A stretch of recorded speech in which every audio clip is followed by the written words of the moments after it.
पूछना चाहता हूँ कि सर कितना मजबूत होना चाहिए हमारे मन को। हर रोज प्रॉब्लम्स आती है, दुख होता है, क्या रोना गलत है? कैसे खुद को मजबूत बनाएं? हाँ, ये काफ़ी डिफिकल्ट मामला है। काफ़ी प्रॉब्लम्स भी हैं कि भाई रोज़ नई समस्याएं आती हैं, रोज़ नई प्रॉब्लम्स होती हैं, तो कैसे उनसे निकला जाए। देखिए, इसका सबसे अच्छा जो सॉल्यूशन है, उपाय है, वो ये हो सकता है कि हम पीछे पास्ट में जो कहानियां हमें जो बताई जाती हैं, सुनाई जाती हैं, उनसे हम सीखने की कोशिश करें। जैसे कि हम सीख सकते हैं, एक बेहतरीन आदर्श है कर्ण। महाभारत की कहानी में, महाभारत पुराण में, ग्रंथ में कर्ण जो पात्र है, आप उसके जीवन को देखिए। उस इंसान के जीवन में सुख नाम का एक क्षण नहीं है, फिर भी वो इंसान हर समय मस्त रहता है, हर समय खुश रहता है, हर समय कहता है कि हे मृत्यु, तू आने को है तैयार तो आ, वीर खड़ा है तेरे आगे, हंसमुखा हंसमुखा। कैसे कह पाता है? इंसान को ऐसा एक बंदा बनना चाहिए, ऐसा एक मजबूत पात्र बनना चाहिए। देखिए, कर्ण के जीवन की शुरुआत कहां से होती है? कर्ण के जन्म में उसे सूत्रपुत्र कहा जाता है। उसका दोष क्या है? एक माँ जिसका ब्याह नहीं हुआ है और वो एक मंत्र को अभिमंत्रित करती है और सूर्यदेव को बुला लेती है।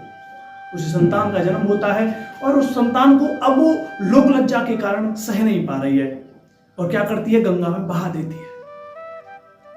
उस माँ को सोचना चाहिए था कि अगर संतान हुई तो फिर क्या होगा, मैं कुंवारी हूं, नहीं सोचा, और उसका दंड उसके पुत्र को जीवन भर सहना पड़ता है।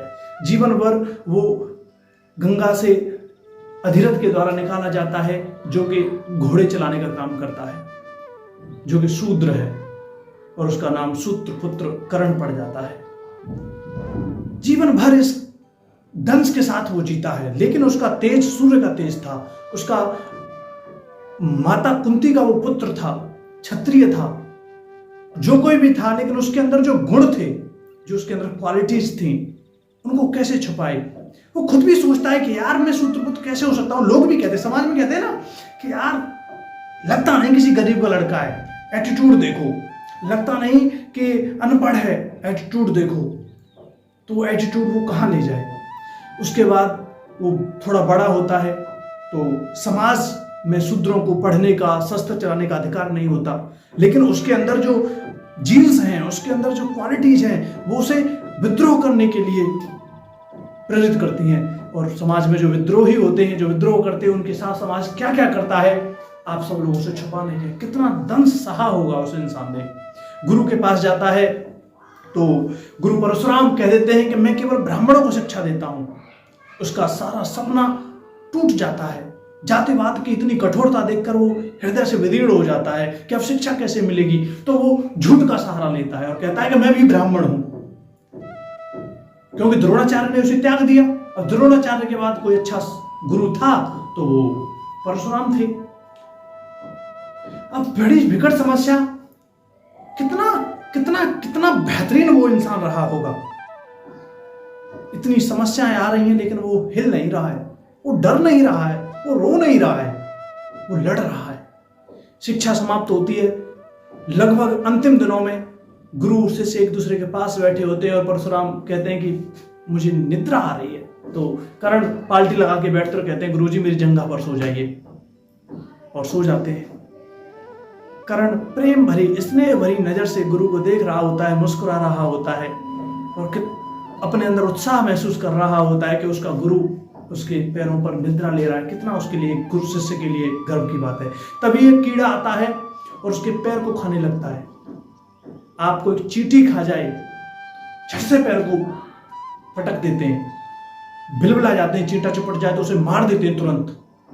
अब सोच के देखिए, वो बिच्छू जैसा कीड़ा उसकी जंघा से खून बहा रहा है, खून पी रहा है उसका, लेकिन वो हिल नहीं रहा, क्योंकि हिला तो गुरु की निद्रा भंग हो जाएगी। ऐसी गुरु निष्ठा, कितना पवित्र इंसान रहा होगा, ऐसी गुरु निष्ठा जिसके अंदर है। लेकिन गुरु जगते हैं और लथपथ खून देखते हैं उसकी जंघा को, तो कहते हैं तू ब्राह्मण नहीं है, ब्राह्मण इतना नहीं सह सकता, तो कर्ण अपनी ईमानदारी से बताता है कि गुरुदेव मैं ब्राह्मण नहीं हूं, मैं क्षत्रिय हूं, मतलब मैं शूद्र हूं, जो भी हूं। क्षत्रिय तो उसको तब तक पता नहीं होता कि मैं अधिरथ पुत्र हूं। तो गुरु को प्रसन्न होना चाहिए कि एक दलित, एक समाज का निम्न वर्ग का एक बच्चा इतना बड़ा काम कर रहा है, उसने संसार के सर्वश्रेष्ठ गुरु के पात्र बनना अपने आप।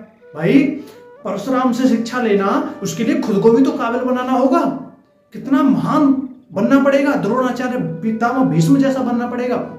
लेकिन गुरु उसे श्राप दे देता है उसके आशीर्वाद देने के स्थान पर, कहता है कि जो ब्रह्मास्त्र का जो शिक्षा मैंने तुझे दी है, ये सबसे जरूरी जिस दिन तेरे लिए युद्ध होगा उस दिन तेरे काम नहीं आएगी। और उस श्राप को ढोकर कर्ण गुरु से दक्षिणा देकर और वहां से चल देता है। रोता नहीं है, हारता नहीं है, लड़ता है। आगे यही बात नहीं रुकती। गुरु ने छीना, तपस्या करके कवच कुंडल प्राप्त करता है। युद्ध से पहले अपने पुत्र को बचाने के लिए इंद्र उससे उसके कवच और कुंडल मांग लेते हैं। युद्ध के एक दिन पहले उसकी माता कुंती आती है और कहती है तू मेरा लाडला है।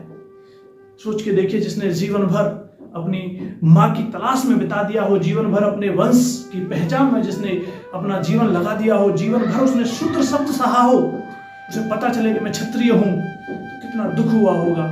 फिर भी रोता नहीं है, लड़ता है और कहता है मां आपने देर कर दी, लेकिन फिर भी आप मांगने आई हो तो मैं दानवीर कर्ण हूं, आपको देकर जरूर भेजूंगा।